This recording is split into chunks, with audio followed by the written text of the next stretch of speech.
የፈለከውን ከተናገርክ በኋላ ይቅርታ አዳሚ የልብ ልቧን ከተናገረ በኋላ እንደዚህ ይላል። እኔ ግን አያስማማኝም ይሄ ነገር።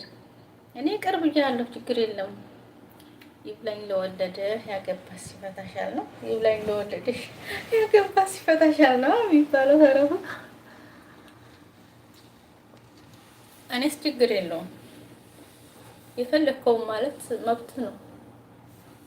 የፈለከውን አስተያየት መስጠት መናገር መብት ነው። ለምን ተናገራችሁ ብዬ እንትን አልልም። ሚዲያ የወጣ ሰው ሁሉንም ሊችል ነው። እንደገና ደግሞ አትናገሩ ማለት አልችልም። የፈለጋችሁትን ብትናገሩ ጥሩ ነገር ብትናገሩ የራሳችሁን ነው።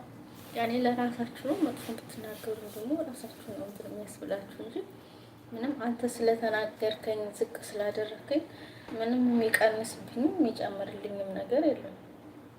ክብርህ ለራስህ ነው እንጂ